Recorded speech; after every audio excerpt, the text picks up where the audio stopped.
All right, so I have 2 minutes after 7 on the, to start the March 19th meeting. The first item is public comment. We have a number of people in the room. Do we have folks on Zoom as well? Okay, we'll start in the room. Is there anybody in the room that would like to make a comment? Sir. Hi, my name's Kenneth Bellow. I'm the Fire Marshal and Emergency Manager here in town. Just some things I would like to get across to the board to think about as we move forward in the future. May not be for this budget, but as we move forward. Right now, the Fire Marshal's office is a part-time office. We're only working 32 hours a week. So we have so many inspections we have to do for the residential inspections. Our inspection list is going to probably more than triple over the next several years. So it's something I think the board needs to understand, that as the Fire Marshal's office through the First Selectwoman's budget asks for more hours, or even to look at putting the office to full-time, we're gonna need that. Because right now we do 192 residential inspections a year.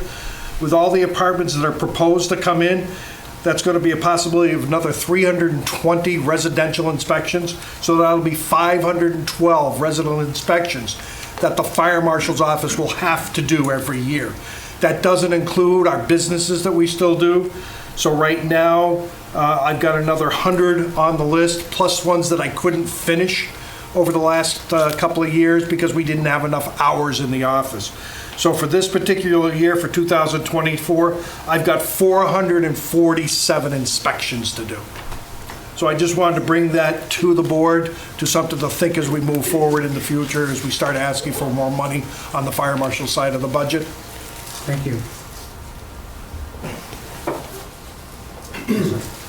My name is Josiah Friedberg, and I'm here to speak on behalf of the Teachers Union. We're really pleased with the superintendent's efforts to raise the budget request. A 5.25% budget raise and a loss of 5 to 6 teachers out of our certified 97 members would have serious ramifications to our schools. And I just want to highlight some points that were brought up at the executive meeting of the union.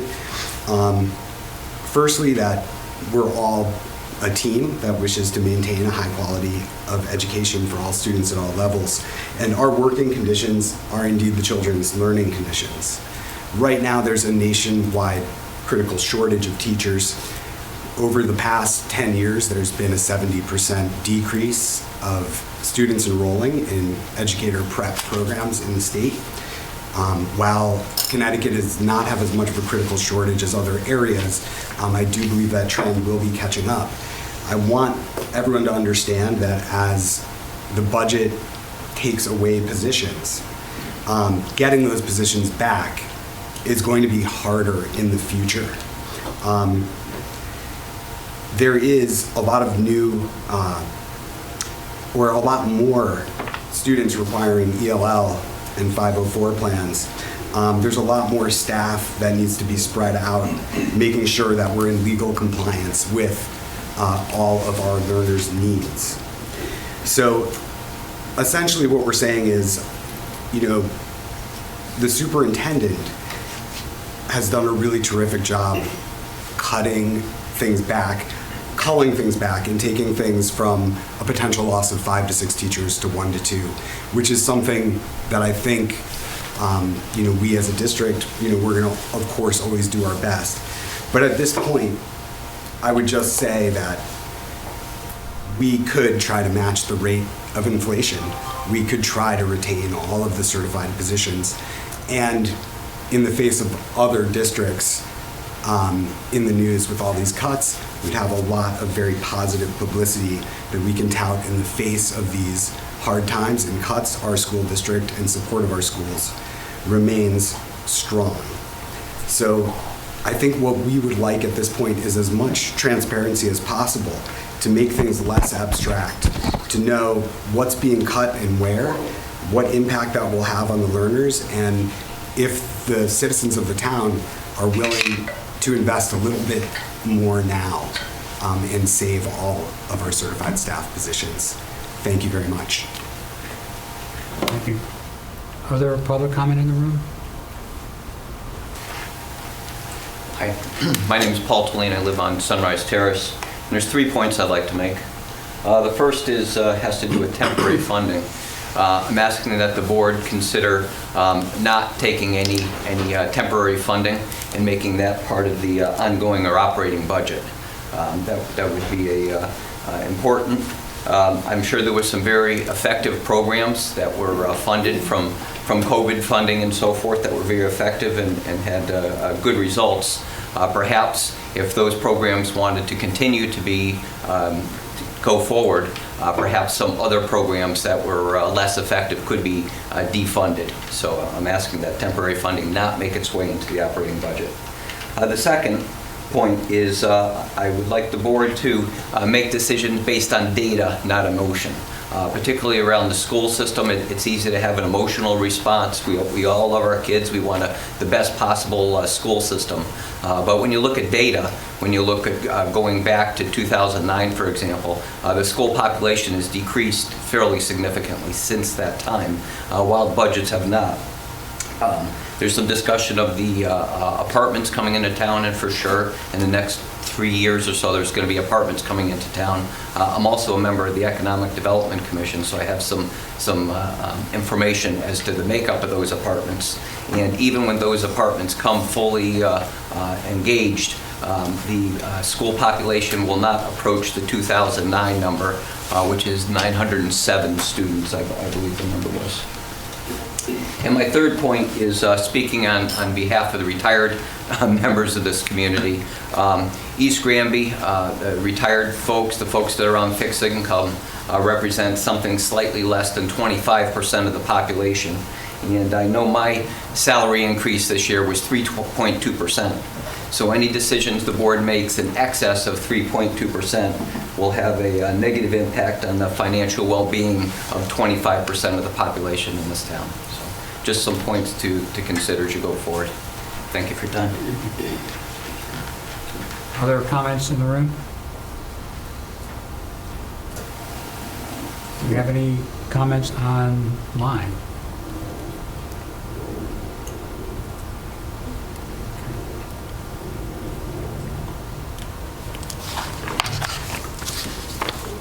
Okay, next item is acceptance of the minutes of the February 13th meeting. Is there a motion? Jeff, did I hear you say at the beginning that Jeff was a voting member? Yes. Thought I heard you say it. Yes, Jeff will be a voting member. Just making sure. Make a motion to accept the minutes as submitted. Second. Any discussion? All in favor, say aye. Aye. Any opposed? Abstention? Okay, that carries. Additions to the agenda. We did have one item that came across on the weekend for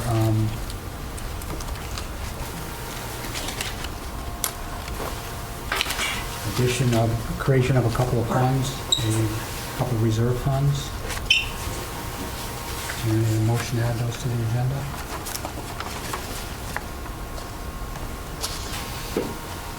Those weren't the additions you were doing, right? Those weren't the additions you were doing?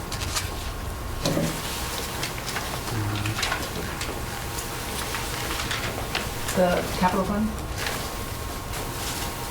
Capital. Yeah, that's the capital request. Capital request is already on. Okay. All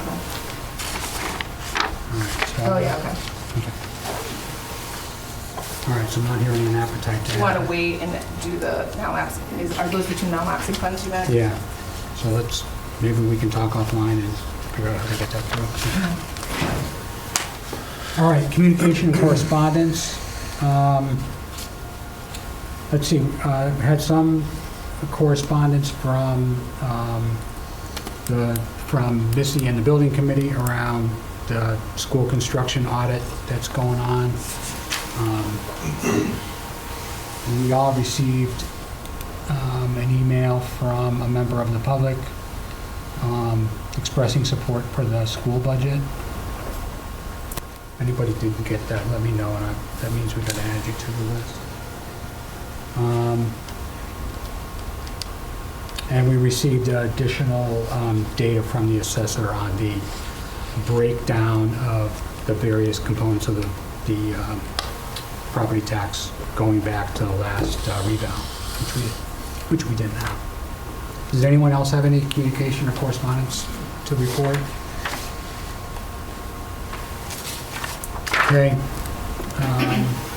Old business, I don't have any on the agenda. Does anybody have any? Okay, new business. So 7A, review the Public Act 1360 non-educational services report. That came out in the package that was sent, and I guess I would ask Missy or Mary, is there anything you want to report on that?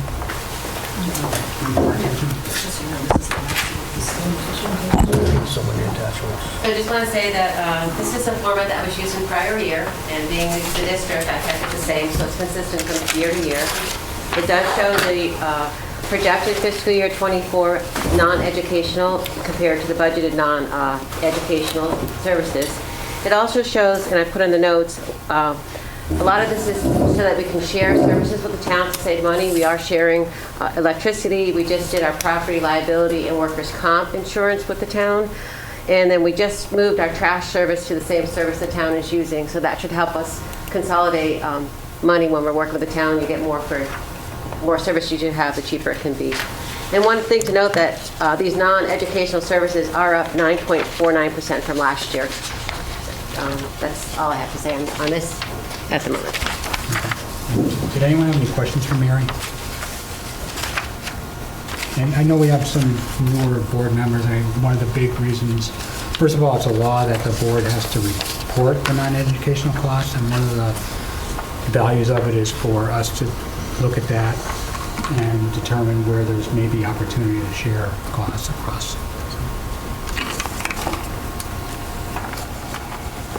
I don't know that we have to accept that. I think we'll just move on. Okay. All right, next item is 7B. We have a capital request regarding public buildings. So you should have in your package the capital plan as well as the request, and I guess even the office here. You do have the plan with you? Yeah. I don't know if I sent it. Oh, Yes. okay. Okay, good. Yeah, the capital plan. So public buildings would like to purchase, so we had in for 23-24 the DPW generator for $50,000, but Ray said the ambulance generator is on the fritz and needs to get replaced instead. So we were hoping to swap out the DPW generator from next year, or to next year, and bring the ambulance generator in from next year to this year instead. It's $30,000 more, but I'll explain. So the ambulance generator for $80,000, he wanted to sand glaze all the bathrooms. That's $10,000. The carpet extractor, which we had requested, I think, 2 years ago, and it was denied. So we have the money now, so that's $8,600. So the total for the request is $98,600, and there was $99,000 available. And then if possible, we would request early. If it's not possible, I understand, but we would request the Sears House fascia wrap to cover the lead paint, and that's $17,400, which is in 24-25.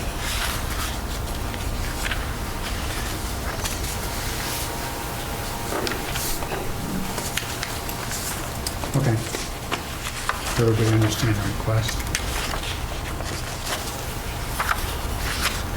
All right, so questions for the Board of Selectmen? The only question I have is, I only see one bid for each one of these. Was there additional bids sought? Or, because some of these are fairly hefty, from the purchasing, generally I'd like to see. So we did get 3, so I had submitted them in the past. These were the lowest bids. So the last time I presented, there was 2 or 3 bids, but these were the lowest ones, so he just stuck with those. I didn't resend them. But I presented at a different Board of Finance meeting. So we do have other, but. Just for though, when we're looking at it, like, we don't carry Yeah. back stuff from multiple, we'd have a stack this high. Yeah, no, I know. So if you could we just- just went with the lowest one. So let's speak specifically to the ambulance generator. Is it, which quote are you proposing to go with? Kinsley. For installation, it looks like.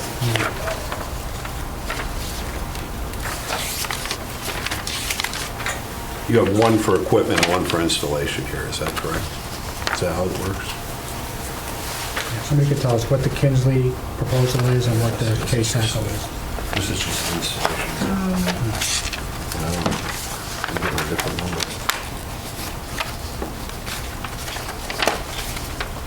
40.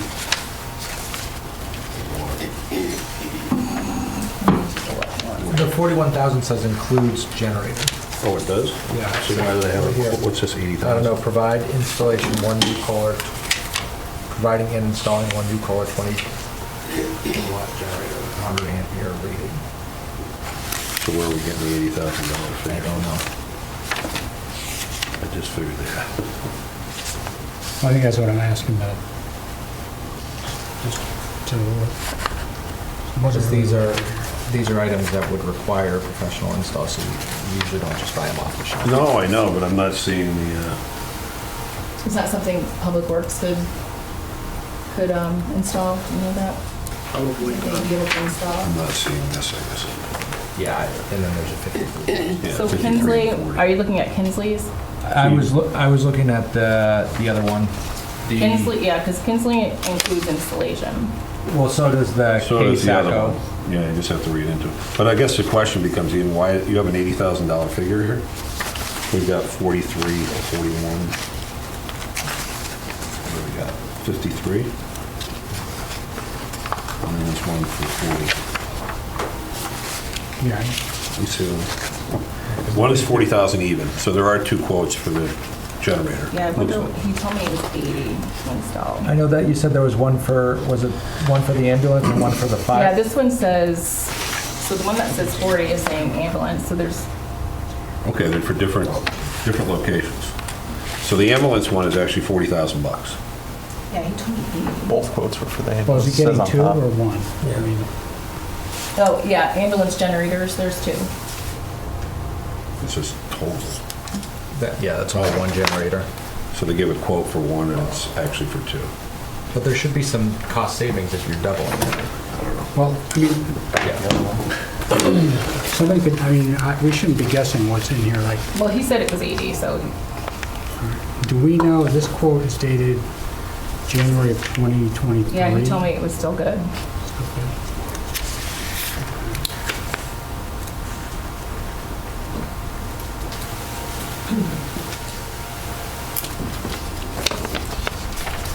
All right, so you're asking us to consider two of the K-Saco. There shouldn't be really any ambiguity behind this, like, we should know and have a Right, clear so- understanding of what makes up that 80 figure. It's probably, so those are two quotes. So we provided two quotes for those. At least two. So it would be two of the KSA CCOs and our KSEs, because he said it's 80,000 and he needs two of them. And the quote's for 40 even.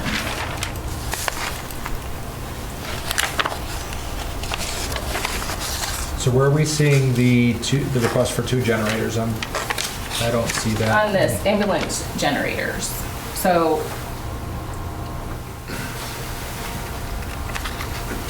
I can call him quick and just say, is it two of the KSEs? Can we have him It come needs- to the next meeting and walk us through it?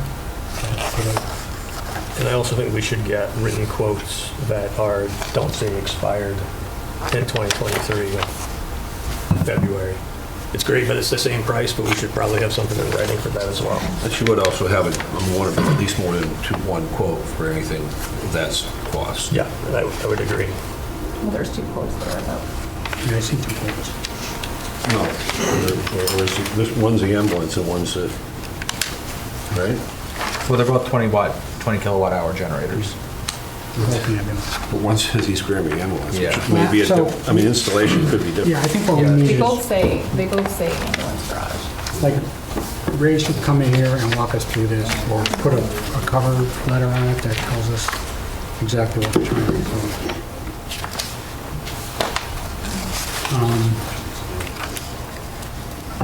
What are the dates? I guess the same with the Santa Glaze, those are all 6 months ago, 9 months ago? Well, I mean, we keep asking for these and they keep getting denied, so to go back for more quotes, no one's gonna quote them anymore if if he keeps putting it off. For what, the The generators? Santa Glaze was asked for. Oh, Santa, that's a little different, that's a small, probably from a maintenance item, but, yeah. So Santa Glaze, I got one quote. I mean, I had to add them up by hand, but I got 12,260 on one. Do you have totals anywhere? Yes, and then He said he needs 10,000 for it. There's 2 quotes for the Santa Glaze. Can we have them come to the next meeting and just put it, make it? Well, I mean, there's so 2 that we're not quotes for the Santa Glaze. Okay, and how much are they? And he said it would be $10,000. But neither adds up to 10,000. One adds up to 12 and one adds up to... Yeah, but I guess he might have it in the budget. He's only asking for 10. All right. I mean, it should I be, can't vote on it. yeah, it should be clear, like, it shouldn't be, it should be, Okay. Well, we're gonna meet in a couple weeks, right? All right. And then You did get 2 for that, Collins Hilliard. Oh, no, that's, the carpet extractor, that he asked for that 2 years ago. And then the fascia wrap, if you want to think about it, between now and April, whatever date it is, 3rd. yeah, I think we should get it all together for the meeting on the 3rd. Does that make sense? Yeah. I would agree with that. Well, at least think about it, so we have a decision that night about taking it out of 24, 25, Okay. so it doesn't get Thank pushed you. off. All right. 7C is just to review the upcoming budget cycle schedule, just so everybody's clear. Our next, so tonight, we're going to hear from the Board of Ed and the Board of Selectmen. They went off after our last meeting and are presenting the percentages we gave to them at that time. We're not going to make any action tonight on that. We may ask some follow-up questions. I know in the past we've had what I consider maybe some frivolous questions go out, so I don't really want that. Can you just but- speak up? Yes, we'll have an opportunity to ask questions, but not frivolous ones, and then we'll get those answered, and then at our next meeting on April 3rd, we'll provide direction for what's going to go to public hearing. That meeting is going to be in the community center. I think it's on our schedule as being here, but it'll be on the agenda properly.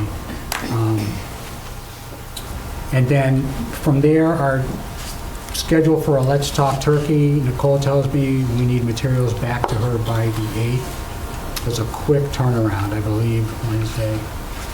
That's the Monday after that meeting. That'll get it out to the printer so people have it in time to see it before the public hearing on the 23rd. So that's what the next 30 or so days has in store. Any questions about that?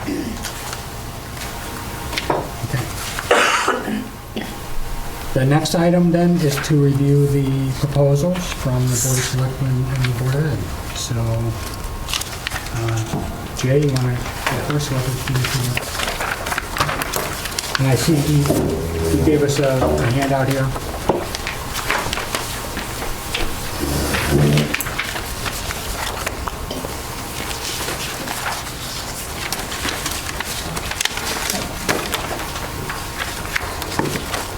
Good evening. My name is Jay McMahon. I'm the Finance Director here in East Granby. I'm glad that you could all make it.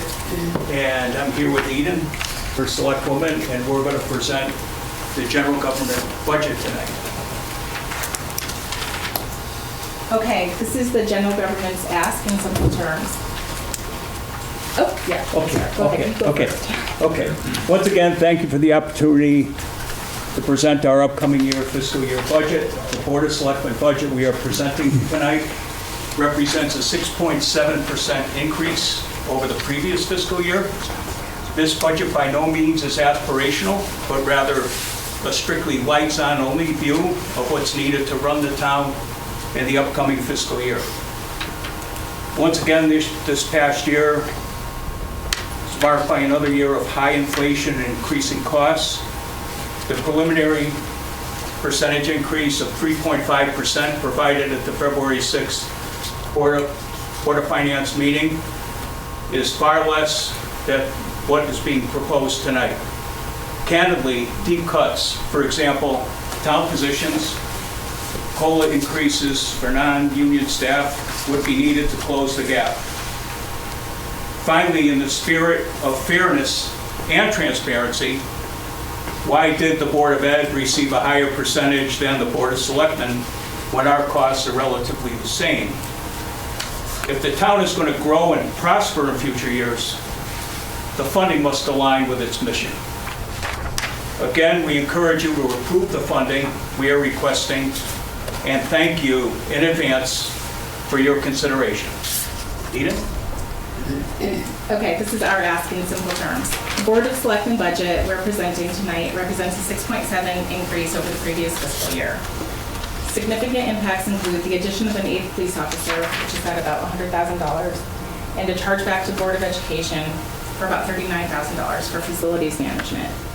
The basis for this budget is gathering and understanding information from department heads, our full year expense forecast projections, and ongoing meetings with me and Jim. This past year marks another year of high inflation. Bottom line, goods and services continue to cost significantly more than they did just a few years ago. Please keep in mind, we are in a favorable budget position to return approximately $80,000 to $100,000 by fiscal year end June 2024. To our Board of Finance colleagues, we encourage you to provide the funding we are requesting, and thank you in advance. So this slide that you see up on the board, this is an expense carve-out. So what we've done here is we've taken our budget, and any budget item greater than $100,000, we put in a pie chart. So you can see the bigger slices. For example, we have insurance, we have the police, the public works. This is our way of looking at the big spend items, carving them out, and applying the forecasting techniques that we do each and every month that we share with the Board of Finance.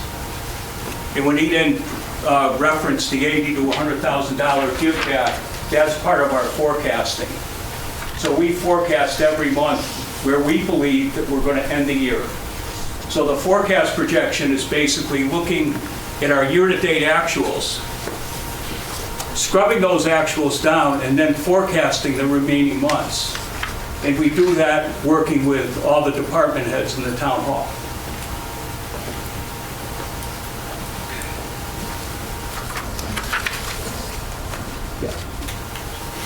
Okay, so this is our year-over-year budget. Sorry, no one can read it. Yeah. We can provide these though. And this will be in the talk turkey, by the way, too, this same slide. So what we have here is we have the various departments down the left-hand side. We have FY24, which is the current year budget of $5.4 million roughly. FY25, that's the ask, that's roughly 5.8. The change is roughly $364K, or a 6.7% increase year over year, a point we alluded to early on. And again, these are all the town departments, and it's important to keep in mind too that we forecast every department on this slide month after month after month. Why? We just want to make sure that they're tracking to their budget goals. Okay, the next slide is significant budget drivers in the FY25 budget. First is our police department. We have a new police officer. We are hiring back. He was unlawfully terminated approximately 6 years ago, so he has been brought back to the police force. He's in the police academy and will be back on the streets in April. Our Connecticut State Police with our resident trooper program was, that contract was increased this year by $36,000, which was another big driver. The state of Connecticut is requiring our resident, or all police departments to have, to uphold to their accreditation standards. So it's going to require a part-time position, and we're only paying $10,000, but we had to put something in the budget. It's for record keeping. It's with the new Police Accountability Act. They're requiring it. And our fuel, do you want to explain the fuel? DPW is going to be holding the fuel for everyone, and the departments will be billing, or DPW will be billing the department. So that was a decrease in the budget. Sure, can I just expand on that real quick? Yeah. So working closely with Ed Hubbard, what we did is, for the upcoming year's budget, we centralized fuel in DPW. So we took it out of the various departments. We put it into DPW, which represented roughly a $35,000 increase to Ed's budget, okay, along with what he would normally budget in DPW, which is around $40,000. So you see a little bit of lift in DPW. The main driver there is taking 4 or 5 departments, taking their budget, moving it to DPW, and Ed's got a good system up at DPW where he has a meter, and he's able to track all the expenses and work closely with Eden and I. So the reduction will be in 4 or 5 departments, and then again, you'll see an increase to Ed Hubbard's DPW budget in FY25. He was able to purchase gas at a bulk rate, so it's a lower cost, and it just would benefit the town.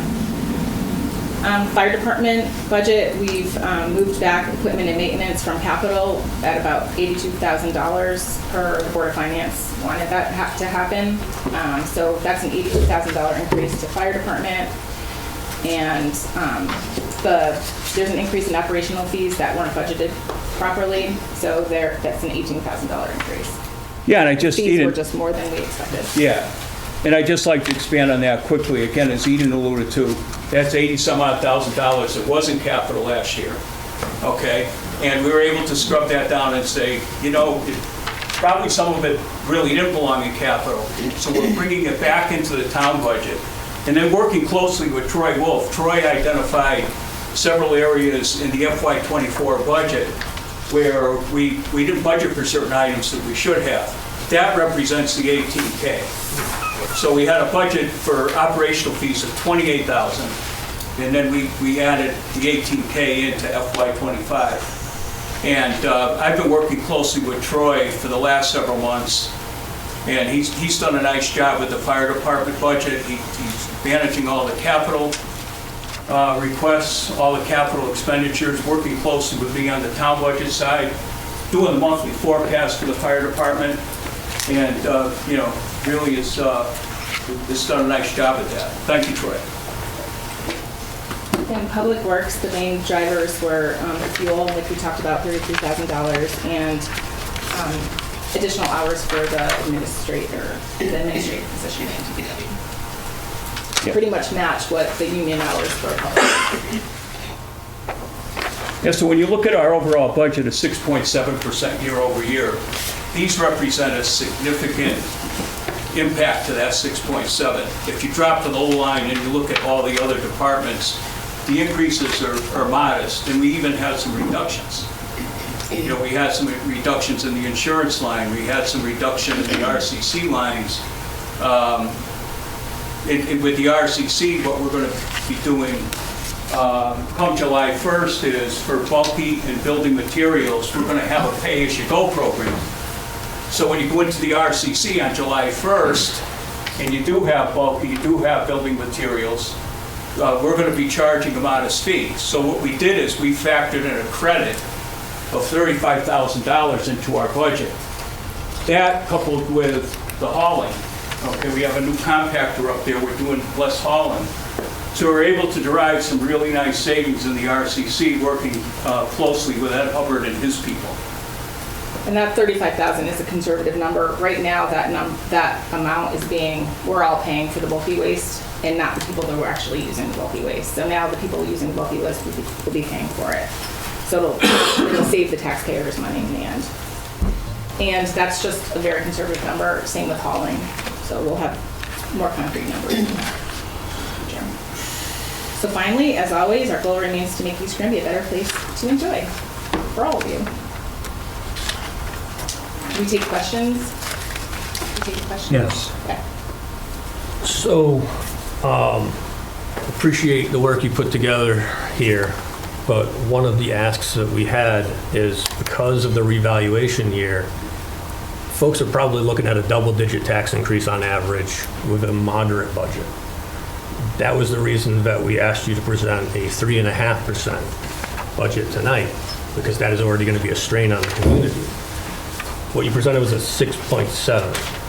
What would have to be removed specifically from this budget to get it back down to 3.5? Well, our last budget was probably in the 8.7 range, and Eden and I worked closely with the department heads. We got it down to 6.7, okay? And as I indicated in one of the slides, if we were to go lower than the 6.7, then as I indicated, that we would have some deep cuts. We would have personnel cuts. We would have And increases. we need to know would what have we need some- to know what that is, right? Because if we put forward a budget that the average taxpayer decides is too high, we may have to go there anyways. So we just need We don't the want to put any information. staff on, we're not calling on staff tonight, but it'll be positions. I don't think it's fair. It's the only way we're going to get there. Yeah, we know that. And we need to know that to make a decision. And there is no fluff here that's cut to the bone. We've even derived a lot of nice savings. When you look at the deck and you drop down the bottom and you see your 6.7 number, you see a lot of credits there. And that's due to the fact that over the last fiscal year, we tried to drill out as much savings as possible. But for us to go lower than 6.7,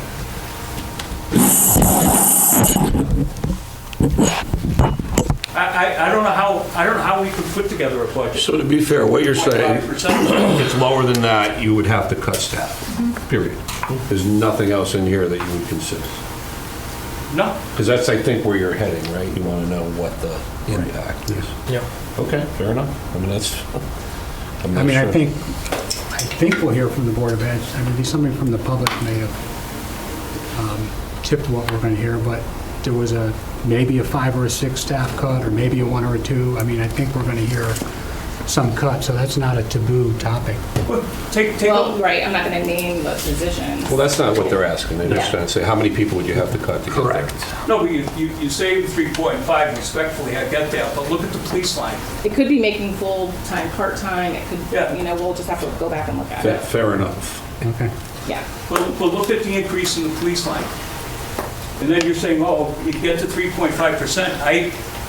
Candidly, I don't know how you do that. So We had, we're gonna- how many police officers 4 years ago? That's a good question. I think we're going to submit questions. I think we should get all those answered for the next time. Okay.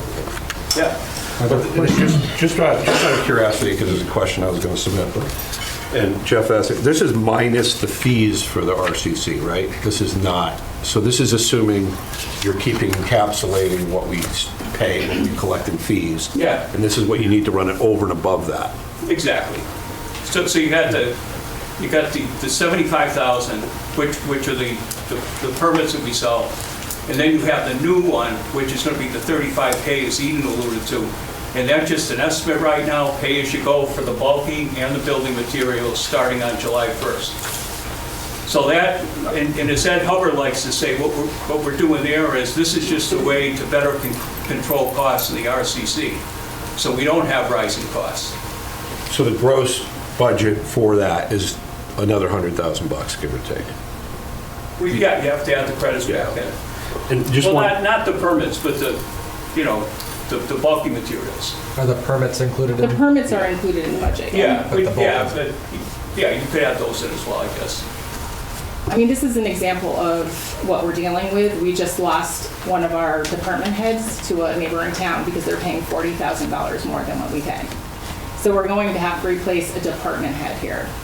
And, I mean, we could cut all we want, but until, I mean, this is years in the making of people aren't making proper income for their certified positions. And you all always ask me to compare to local or to small towns like ours, but those small towns are an hour from here. We're losing them to a neighbor that is paying $40,000 more. I think that's more important than a small town. It's just, I mean, and like Ken alluded to, the town's only getting bigger. We need the staffing. We're gonna need more staffing, and it just hasn't been planned for properly. And we're trying to start here, so. It's one of the side effects of growth. It doesn't all go in your pocket. You gotta spend some. Right. But we're going to have to. I mean, we're going to have to increase salaries in order to keep people, just the main people.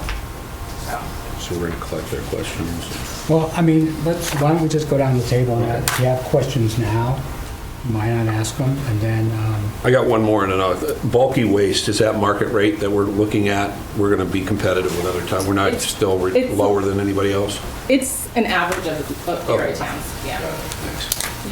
Yeah, Mike, it's going to be a learning year, talking on the bulky and the building materials. Right. But again, it's a further way for us to turn around and say, okay, how do we control costs in the RCC better?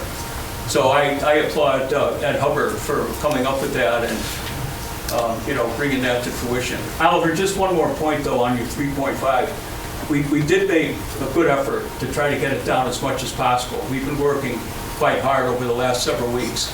And we did reduce it almost, a little over. No, I have no doubt of that. I know you guys have been doing your best in what's a very difficult situation.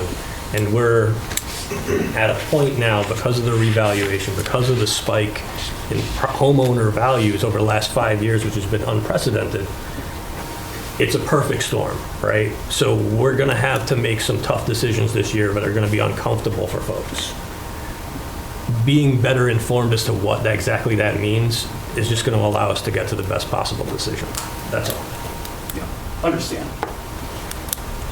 Jeff, do you have any questions? No, I do want to point out, though, just the one, to your point, public safety is really driving up these costs. If we were to remove those line items, it does look like it would be closer to that 3.25%, just so that everyone's aware. But at the same time, because our property valuations have changed so much and the commercial space has not kept up with that, I think we already put a number around it. It was like 7 to 10% that is the average valuation is going to change our tax rate. You want to speak? Okay. And I know, Oliver, you mentioned that we have, a few years ago we had like half the police department we have now, but we also have more break-ins in places. I have businesses calling me every day that they got their stuff messed with, and we have shifts that still aren't covered and all that. And I think the townspeople appreciate more police coverage. Yeah, no, and that's ultimately what's going to be part of the budget, right? So when that's presented to the public, it would be helpful if they knew exactly what the consequences were and said, what can we live with more? Much higher taxes or, less police, right? I'm just thinking, I know we've added positions, through different grants and such over the last couple of years. One of the hopes is that we were going to have additional business come in, and hopefully that could have then been a lift and load from the grant from new business. Unfortunately, we haven't seen the business growth we have, so those extra... If the business wants to be here, it keeps getting voted down, so. I think that's a separate conversation. It is a separate conversation, but we're trying. So I'm just saying we have to deal with the reality that's in front of us. Yeah. Okay. You want to take your laptop? Okay. Before you, I was going to see if anybody else, Chris, do you have any questions? No, I'd like to dig into the numbers a little more. There's no rhyme or reason around the percent changes for some of these. 2% change here, a 20% change there. And, the little numbers add up. $20 is $20, and when you have enough of them on a table, they equal a number. So I don't see any rhyme or reason, like inflation or anything like that, that's driving some of the numbers here. So I guess I'll have to... You don't see inflation? No, I don't see a rhyme or reason. There's no like steady number. It's all over the place. So you got 25% here, 2% there. Well, I can answer that question. Yeah, it's pretty driven by... What we do is we manage the forecast. So as Ian alluded to in the second slide, when we go to put together the budget, what we do is we look at the full year forecast, and you folks get that every month, by the way. Here's the full year forecast. This is one of the tools we use to craft the upcoming year's budget. So you might see swings on your budget sheet because we're looking at our forecasts and we're saying, maybe last year's budget wasn't appropriate. Maybe it was too low, maybe it was too high. So we take our forecast tool and we say, okay, let's put our best thinking around a good budget for the upcoming fiscal year. And that's why you might see some swings there.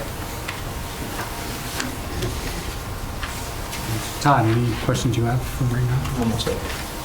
Oliver? Nothing more than I've already asked. I have just a couple for right now. One is, do you know what the fee for the bulky waste and, I'm sorry, I can't hear you. do you know what the fee is going to be for the bulky waste and the building materials?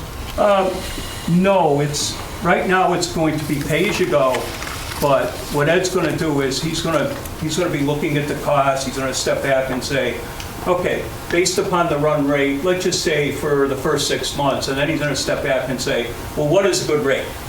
You know, now that we have a run rate, we can look at our costs, we can look at the number of truckloads, both for bulky and for building materials. So, in answer to your question, Jeff, no, we don't have a rate because we're just getting started.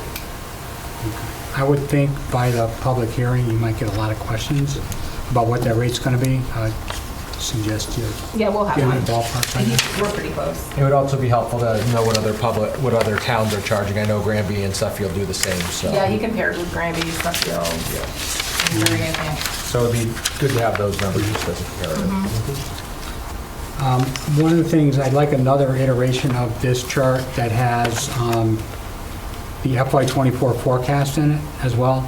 I think that's a better, I wouldn't get rid of any columns, I would just ask you to add that, because I think that Well, gives us... that chart, that FY24 is previous year budget. Yeah, I'm asking to add a column for FY24 forecast. Oh, sure. Because some of these, you know, it's pretty clear that the forecast this year is driving some of the change, right? Like the police and the, you know, I can look at those, but I'm going back and forth, so if we could add that. Yep, no problem. And then I would urge you to think about that 3.5 number, because we may find ourselves giving you a number kind of blind, right? Like, we may find we can't afford 6.7. Right now, we're all blind to what 6.2 is, or 3.5, or any number. So you may end up with a number that's not driven by stuff that's in your actual budget. So think about that. I also, in between the presentations, I just want to, because it just came up a minute ago, but all the Board of Finance members, you got a spreadsheet that has a bunch of reval data.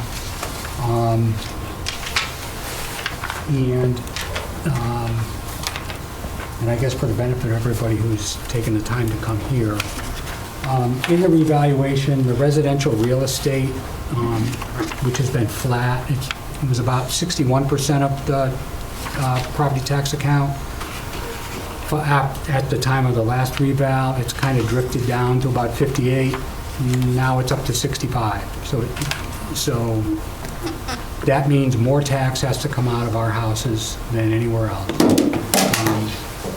We'll have a little bit of a decrease in cars. So cars are probably going to go down about 4%.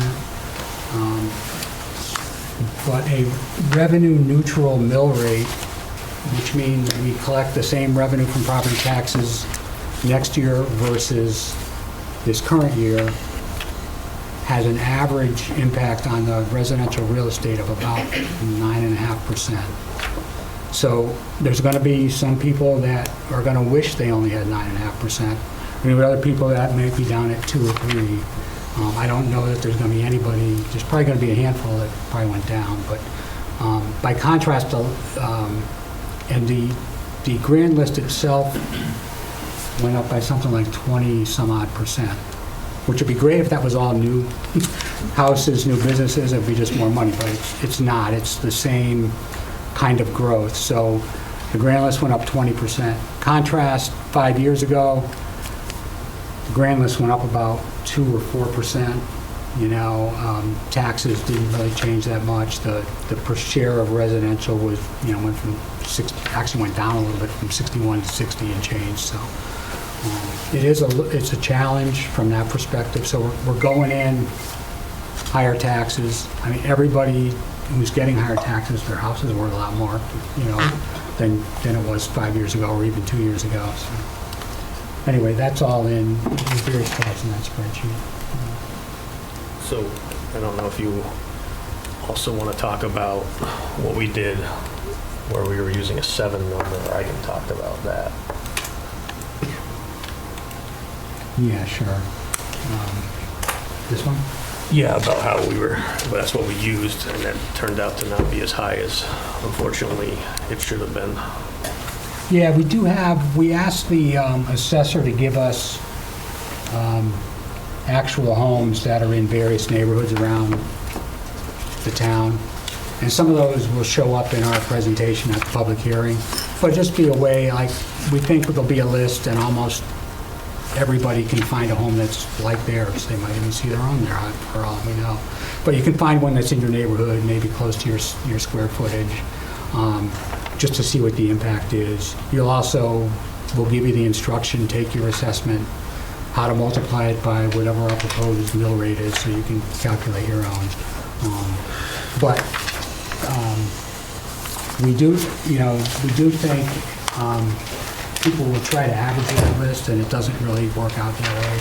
But that list that we have, it seems to come out to about a 7% average for those sample properties, but it's because they're samples, they're not a mathematical average. It really comes out a little higher, so. But we do have that information.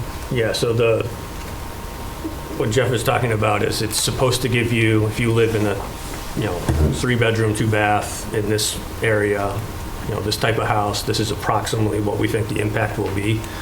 The challenge is what we did was we just took an average of these random scenarios thinking it would give us a good sample size of the town. Unfortunately, that wasn't true.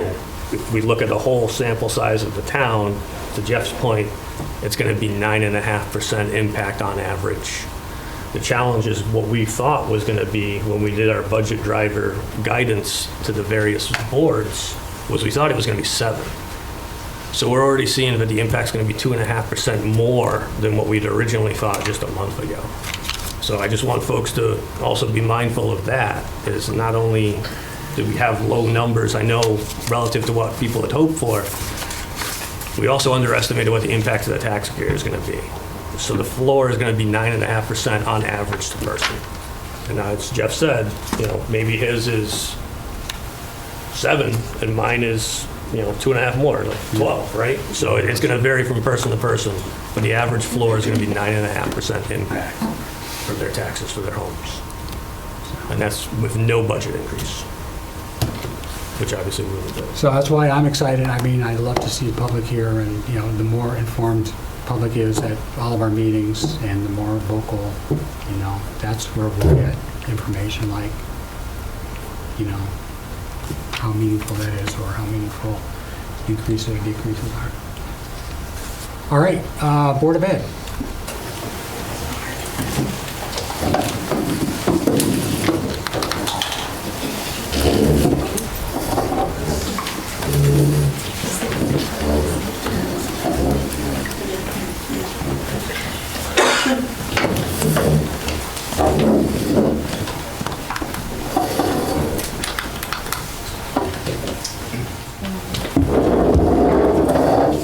First, before I start, I'd like to say the Board of Ed is made up of 9 members. I'm Bob Paskowitz, I'm the chair of the Board of Ed. And the 9 members of the Board of Ed all pay taxes in East Granby. We're all sensitive to tax increases, and we've worked very closely with the administrative team to pay attention to the increase on taxes for our program.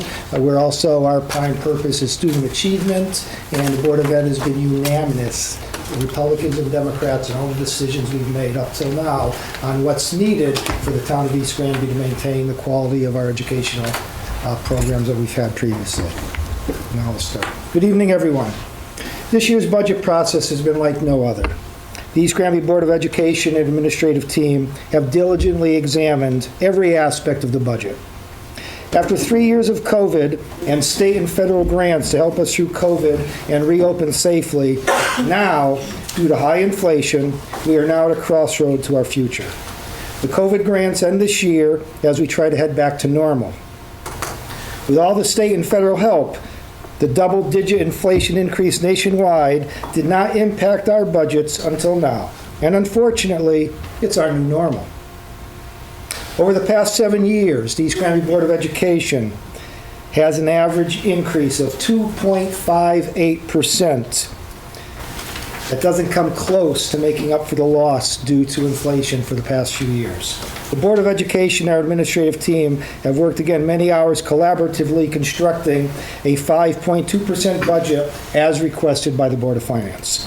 The presentation tonight reflects what it will cost to continue what we have as of today, 10.42%. The 10.42% increase has not been recommended by the superintendent or the Board of Education. I want to put that out there. That's not what anyone is recommending, but that's the cost of a +1 to keep everything as is. So we are not asking and never did ask for a 10.42% increase. But Missy will explain tonight her recommendation of 7.89% increase and will continue to present what a 5.25% increase could look like.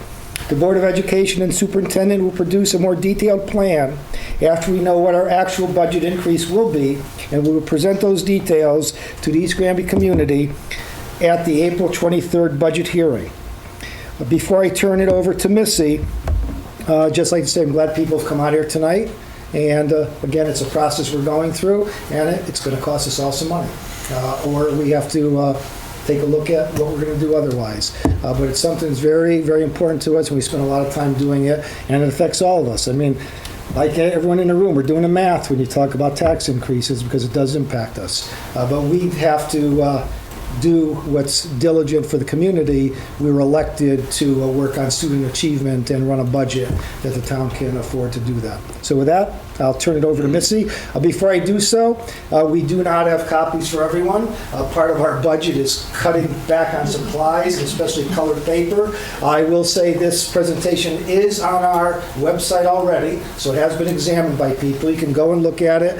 You can print it if you wish, because when we come to the town hearing in our next meeting, we know our presentation and slides will be somewhat different, and we're not going to waste community money on just printing up paper and throwing it all away. So we have the presentation here, it's on the website, and if you don't have access to it, we gladly would make you a copy. But we don't want to make 50 copies and then just recycle them. At the end of the day, we are trying to be responsible. Now turn over to Superintendent, Ms. Superintendent. Thank you. I'm going to pause for 1 second. David, may I see for 1 second? I see a little bit of a technical error here. This is last year's presentation.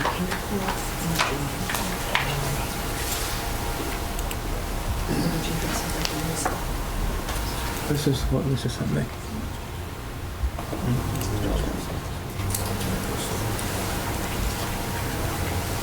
I mean, a lot can go into your account. Yes, please. This one is actually the accurate digital for GCTV. So you might. Yeah. I'm gonna see if I can hold and pause the spreadsheet.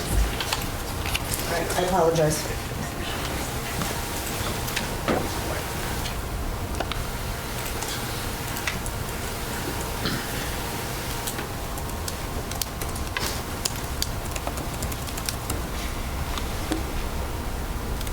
See, do you need to use that laptop? No. The laptop is the problem. Okay. I need to get into my school, my laptop. Because you're more than welcome to use mine if it was. Thank you. No. Sending the link to it. Yeah, I just watched you navigate two variants from everything.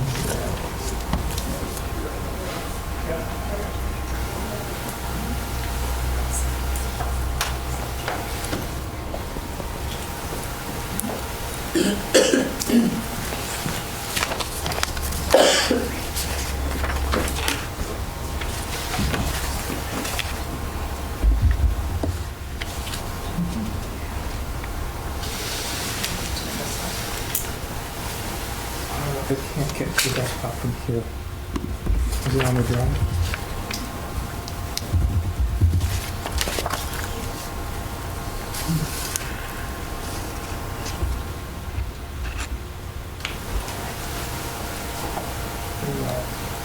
I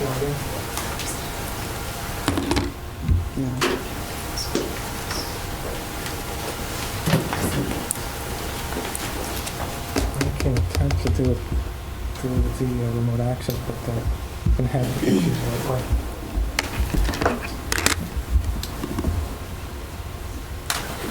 This is why we invite David. Am I correct in assuming you're trying to pull up a draft that has notes on it for your talking points? No, I have that, Could we just use the link to the website and pull it up that way? Because we've got it up here. can, thank you. If we get onto the East Granby website, the Board of Education website does have.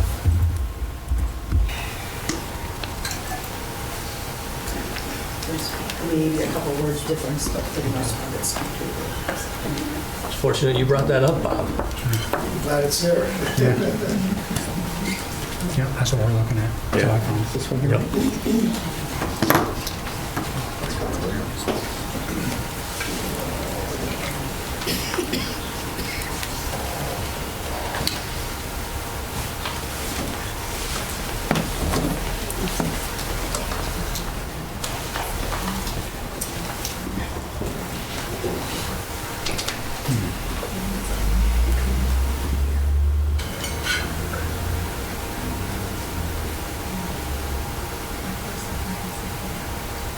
So this is that apartment. It's because I've been used this. How about the link on the Board of Ed? This is the link from the Board of Ed. This is a PDF. Is that good enough? Good. We're good. Okay, thank you. I apologize for that. Can we adjust the lights? Yes, I was gonna ask. And people may have trouble seeing. Thank you. Too much?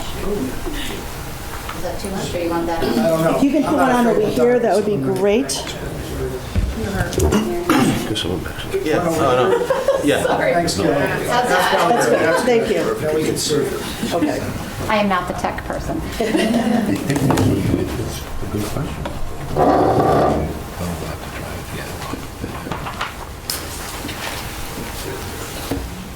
Good evening.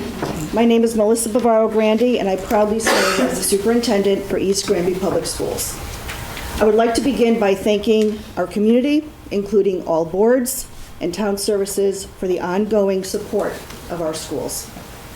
Because of this community support for education, we are able to attract, hire, and retain excellent staff and offer comprehensive programming for our students in a small setting. I am completing my 18th year in this district, and I remain committed to the excellence that started well before me. I will speak positively, honestly, and directly in explaining the budget needs, as well as sharing relevant historical data.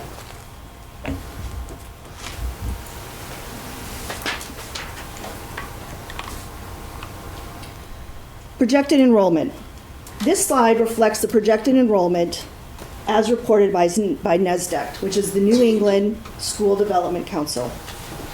Projected enrollment does not include students in pre-K or those who attend a full-time magnet program, private school, parochial school, homeschool, or an alternative education program through an individualized education plan. These numbers also do not include any new building permits issued after the date of the report. As you can see from this visual, East Granby is not expected to witness any significant student decline or incline based on current data for enrollment over the next decade.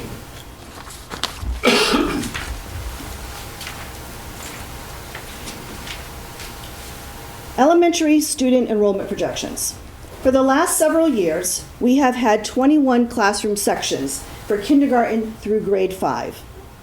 The 2021 school year, we did have one less at 20 sections. Next year, we will be looking at the impact of reducing one section at All Grove School.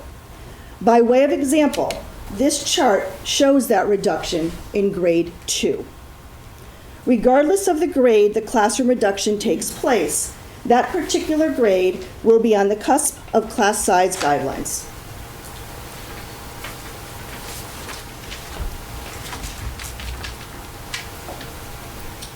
This slide simply shows the current school budget in the first column and the guidance from the Board of Finance for next school year in the second column.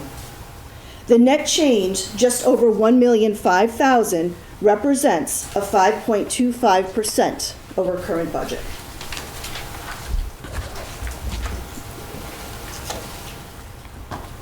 This is an important slide because this is the work that took place in order to arrive at the guidance. A +1 budget is a very common starting point. It means taking all current resources, programs, and staffing and moving over 1 year, inclusive of contractual obligations and estimated inflationary impacts. By doing so, the Board of Education percent of change started with a 10.42%. This is largely attributed to our certified staffing line. We can no longer maintain the number of staff salaries that have been moved into our grants over the past several years. For the next school year, we need to take out about $200,000 in staff salaries and move it back to our operating budget.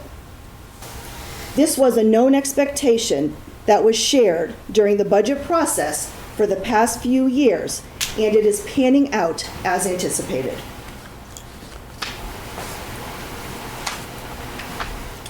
After meeting with the administrative team and through Board of Education budget workshops, I respectfully recommend a 7.89 budget increase to have the least negative impact to our students and their opportunities.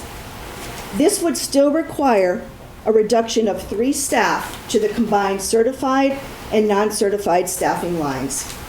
To meet a 5.25% increase, we would not maintain our current staff or programming. The additional impact would be a further $454,000 reduction in staffing, which would be a combination of certified and non-certified staff, and an additional reduction to after-school programs and athletics of $50,000. You will see that demonstrated in some slides a little bit later in the presentation. Please keep in mind that this process remains fluid as we continue to analyze staff changes and other cost efficiencies to reduce the ask to the community.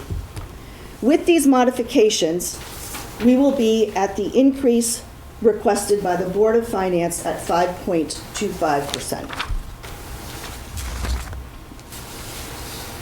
Budget drivers remain very consistent from year to year. Education is still person-driven, and therefore our largest driver is human talent and capital, which includes salaries and health benefits. To meet a 5.25% overall budget increase, the contractual obligations for certified staff to the operational budget is approximately $381,000. As a note, this line does not include the cumulative allocations of salaries in the amount of $1.1 million that will still be charged to grants in the upcoming year. For your comparison, last year the net change in this line item was approximately $164,000, only because we moved additional salaries into grants. This current year we have an estimated 1.3 million salaries in our grants. Non-certified staff consists of paraprofessionals, administrative assistants, custodians, and other support personnel. That's a budget increase of $6,321. This is primarily due to an expected $80,000 reduction of non-certified positions. We have budgeted 10% increase for healthcare benefits due to rate increases and also higher staff utilization of our health benefit package. This next line, which is titled Student Support Services, relates to contractual services such as board-certified behavior analysis, clinical assessments, hearing impaired resources, occupational and physical therapy. This one line does not represent a significant net change, but remains as an overall budget driver due to the yearly expense. Student support services encompass many areas, including special education, children with 504 plans, homebound tutoring, and specialized transportation, to name a few.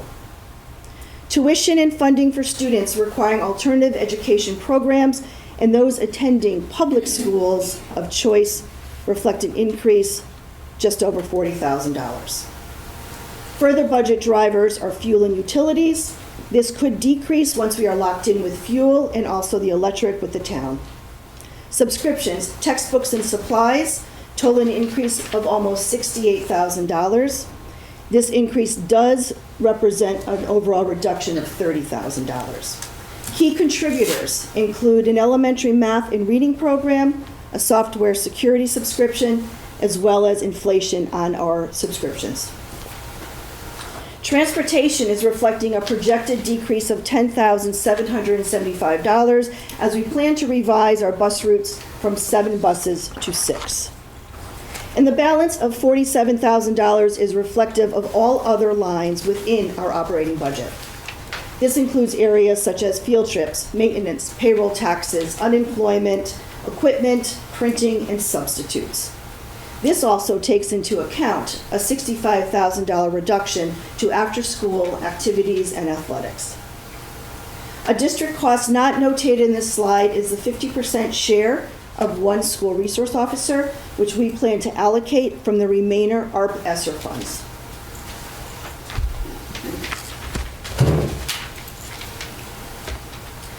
A 5.25% budget will have an impact.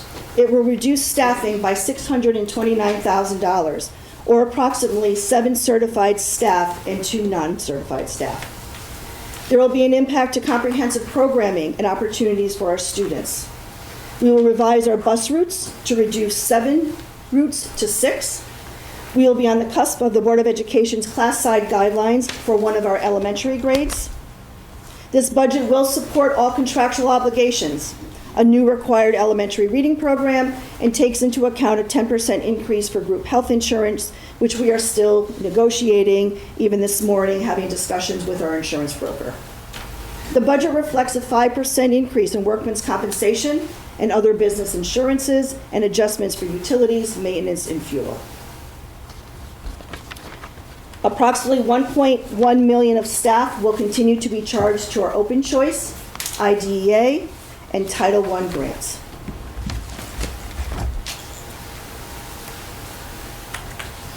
This slide looks different than it has for the past many years. We have always been able to start with verbs such as maintain with an occasional enhance. This year we are beginning with reduction. Most important is the reduction of staff, program, and supplies. Additionally, we always need to note that the operating budget lines that support our student support services is dynamic, as the district continuously assesses individual student needs. Changes to mid-year health benefits and unexpected building maintenance and repair are also possible impacts. We are facing space limits, particularly at All Grove School and the middle school, where all teaching and any possible office space is occupied. Maintaining athletic fields is another area with potential significant budget impacts.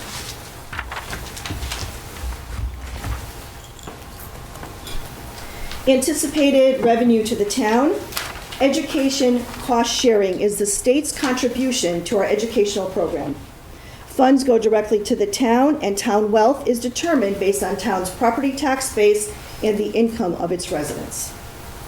The excess cost grant are federal funds provided to the state to school districts to assist them in paying for special education expenses for students with the most extraordinary needs.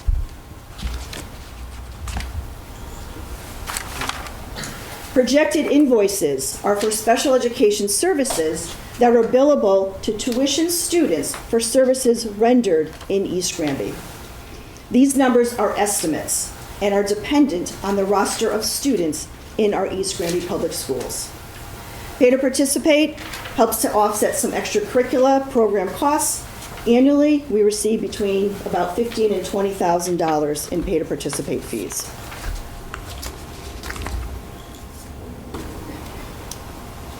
Board of Education grant revenue. The balance of our current year open choice tuition grant is approximately $150,000. The expected tuition for 24-25 is approximately $300,000.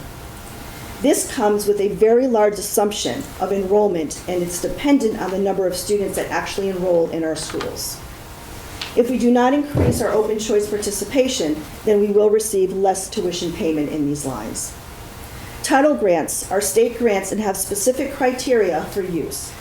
For example, positions that support student learning and professional learning, professional development for our staff are two very common areas. ESSER 3, the remaining ARP funds, will be utilized to support the board's share of the school resource officer. And the IDEA grant, which is Individuals with Disabilities Act, is specifically for special education salaries and support. It is anticipated that school milk reimbursement, we will bring in about $7,000 next year. As a district, there are many people seeking, writing, and securing grant funding to relieve either the operational or the capital budget requests. The heating, ventilation, and air conditioning grant was awarded to East Granby in 2023 for eligible reimbursements. This grant helps relieve one of our capital budget items. PEGPEDIA supported the purchase and upgrades of view boards, which you might know more common as smart boards. These were also items on our capital plan that we were able to purchase without requesting the capital funds for the past number of years. The connectivity grant funded the purchase of Chromebooks, iPads, and software. These are items from our operating budget. The Connecticut State Department of Education School Safety Grant is a competitive matching grant that is being applied to safety measures, equipment of items that are also on our capital plan. We received a CIAC grant awarded for sports supplies and equipment, and as well as a small town right to read grant that will support reductions in our operating lines for books and professional development in regards to our reading program. As you can see at the bottom, there is still another grant decision we are waiting for additional technology. This slide represents the estimated cost avoidance for fiscal year 24, our current school year, in one of our recently expanded student support programs. We are a growing young community. An example of one in-district program designed to meet individualized needs is accommodating 2 children in their home school. When comparing same services, we are proud to be able to provide an in-house program for those children at an estimated cost of $800,000, as opposed to a tuition program that would total approximately $2 million. Services include, but are not limited to, program vendors, transportation, teachers, paraprofessionals, physical therapy, occupational therapy, and speech and language needs.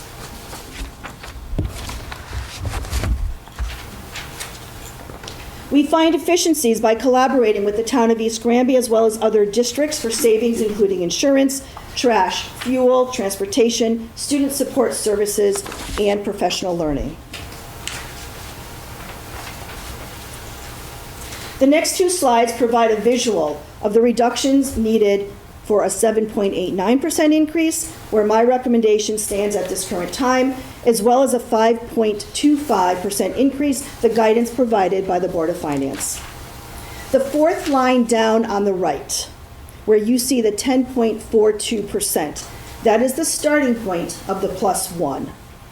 Reading down on the left side, you will see reductions that include healthcare, 2 certified staff, 1 non-certified staff, revised bus runs, professional development, and middle school activities. Not an elimination, a reduction.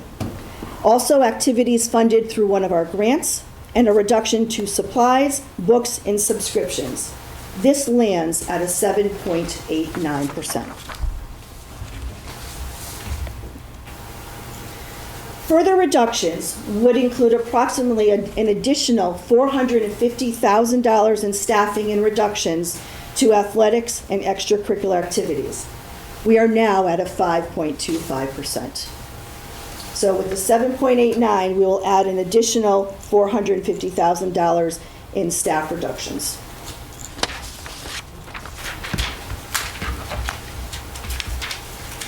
This slide shows the Board of Education proposed budget, the Board of Finance guidance increase, and the final approved percentage increase in the unexpended funds for the past 8 years. We appreciate the ability to have set aside funding into the non-lapsing account for years 2019, 2020, and 2023. This funding has been utilized for emergency building maintenance, tennis courts, baseball, softball field repairs, and upgrades. The East Granby Public School Administration and the Board of Education have been good stewards of the community funding for education, averaging 2.58% increase for the past 8 years. Additionally, we have returned over $700,000 in unexpended funds and sought grants to reduce the ask of both operating and capital fund items. The compounded effect of using grants to relieve the operating budget of salary costs has reached a saturation point. We have educated and cautioned about the inevitable result, which we are now faced with. A 7.89% budget is the superintendent's recommendation that will have the least negative impact to students and their opportunities. Please also know that we intend on finding additional efficiencies as we continue with this most important process. We are all proud of our efforts to sustain a fiscally responsible and comprehensive school program, but most importantly, we are proud of our school district and the families we serve. We are committed to have our East Granby students grow, learn, and thrive in a rich school environment. And a final note, we are thankful for the support of the community and the trust in our school district to make responsible decisions while providing an excellent education to our students. Thank you. Thank you for the information you provided. Thank you for responding to our requests accurately and for all of the supporting detail. While we may send you questions by email, I guess we'll go up and down the table if anybody has a burning question they want to ask now. I guess, Chris, I'll start with you. Anything you want to ask at the moment? I'm good, thank you. Todd? So for grant revenue, I just want to go back to that slide 12. You guys are making the assumption that we're going to double the open choice program. Am I understanding that correctly? No? The revenues? Okay, I'm sorry, ask your question again. Yes, so I see 300,000 in choice tuition grant. That's up from 150,000. I just want to make sure I'm understanding that right. Sure, let me clarify that. Currently, we have $150,000. Our open choice tuition grant, we're able to roll over from year to year. So we expect to end this year with $150,000. We're expecting, if we get the enrollment numbers we are seeking, to bring in $300,000 for the next school year. Thank you. You're welcome. Anything else, Todd? Nope. Anything No, thank you. Jeff, anything else? Yeah, so I just have quick questions regarding the reduction. So when I see 2 certified staff on the 7.29% reduction, slide 16 versus slide 17, the numbers are $75,000 per, and then it goes to about $80,000 per on the next item. Are those specific positions that you guys are targeting, or is there a reason why those numbers don't match each other? You're looking, well, So- salaries depend on length of service, so our salaries can depend from. That's what I was 50,000. asking, is Yes. so there were specific identified, that's why there's discrepancy? There's nothing specific here. We know the dollar amount that we need to get to a 5.25. We have done some work and we'll continue to do some work. We're analyzing all of our programs and all of our staffing. If we need to make reductions to that point, we will do so to meet that dollar amount, and that could change. We might have perhaps a retirement, next week. That might shift one of our staffing reductions. We Okay. look at class size, we look at enrollment. And then the other question, because do these include the health benefits in aggregate that we would expect them to offboard as well, or is that could we expect that number to increase as well? The increase for the need for health benefits? No, for additional certified and non-certified staff, those numbers seem like they are just salary expenses and wouldn't include any potential benefits that we're paying out as well. That's correct. Okay, so these numbers these are conservative numbers. That is correct, because one of the first things we reduced was the healthcare line overall by 150,000. Got it. Perfect, thank you. You're welcome. Just a couple of questions about healthcare.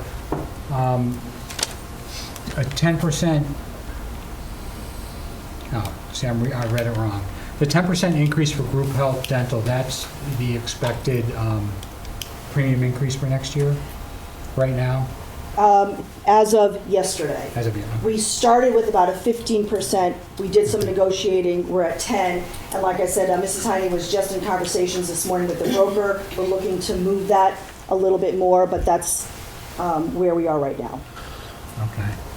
And so the reduction on the healthcare line, is there something in mind you have to reduce that, or would that be driven by the fewer staff?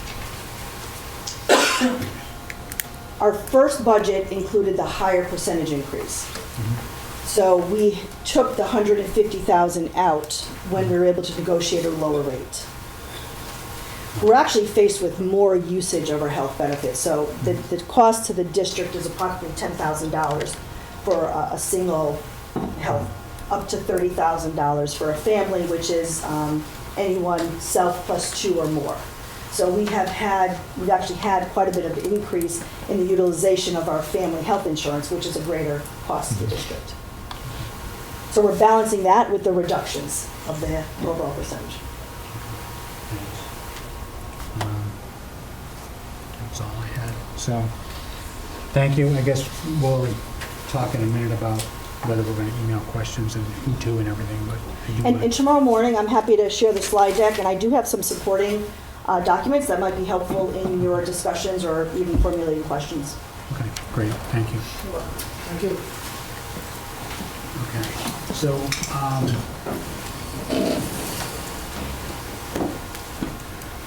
just for a quick minute to the Board of Finance members, the materials that you got from me include a financial model. And I just want to point out, so I encourage you to look at that over the next 2 weeks, because in 2 weeks we're going to be, presenting something that comes to the public hearing. So I set that to the percentages we asked the Board of Ed and Board of Selectmen to come back with. And you can change those percentages however you want. Can we turn the lights back on? Thank you. I also, based on the treasurer's report that we'll see, we have significantly more revenue this year in general fund interest and some other line, which I forget, but it was about 400,000 currently year to date. So I booked that in our revenue for this year, which is so over budget. So we have about a $400,000 boost to revenue. It might be a little more by the time we get to the end of the year, but just so you know, that's in there if you see it. But I encourage you to look at those materials getting ready for the next meeting. All right. Okay, the next item.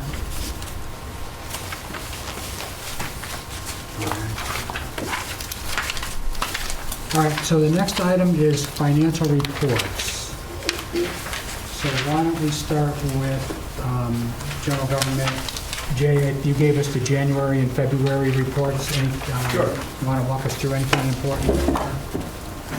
So the expense budget results through February 2024 we're essentially 8 months into the budget with 4 remaining. We're 66% spent year to date and tracking well as of this forecast. Right now, we're expecting a give back probably in the 80 to 100K range. And this projection is tracking well to the previous month's forecast. We have some significant drivers in the form of First off, fire department.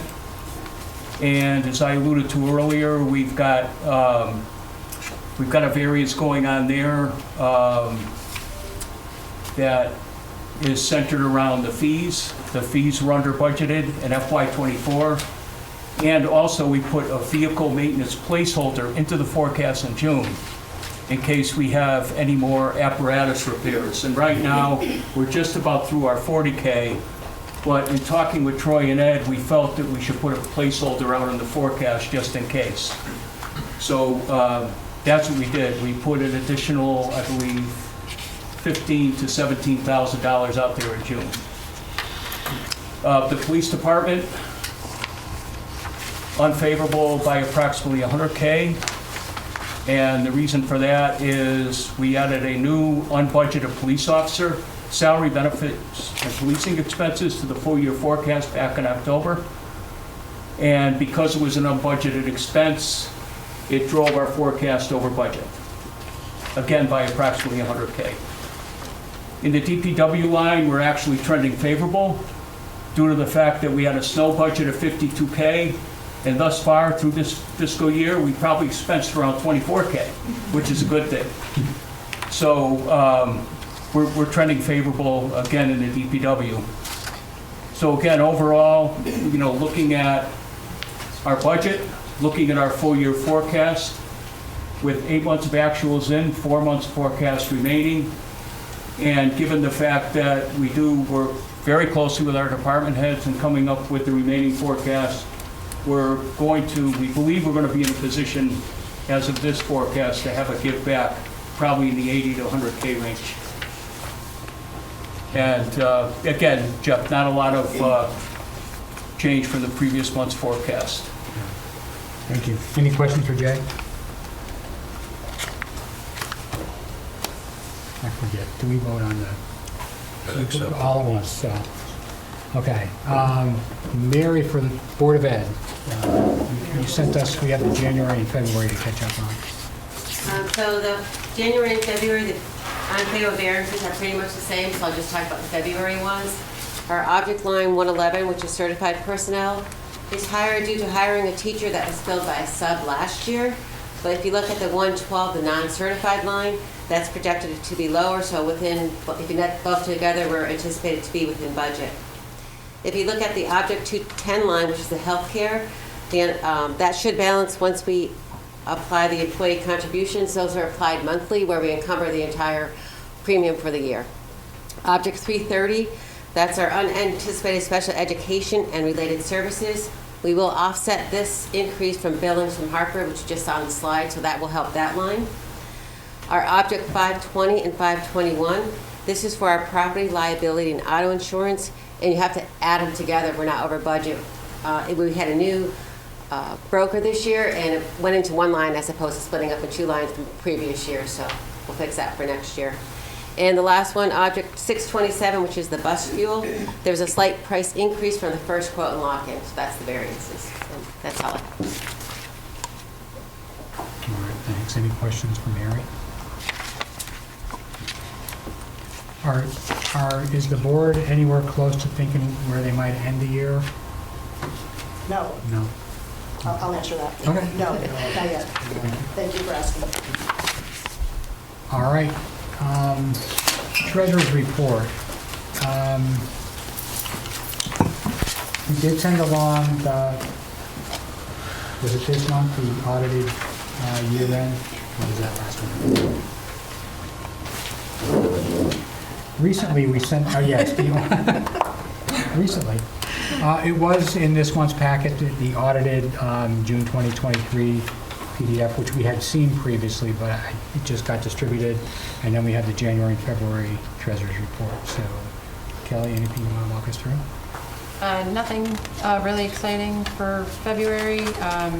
Interest and building permits continue to trend significantly higher. I don't expect that to change anytime soon. And I don't think we have too much in any of the other funds. Fairly quiet.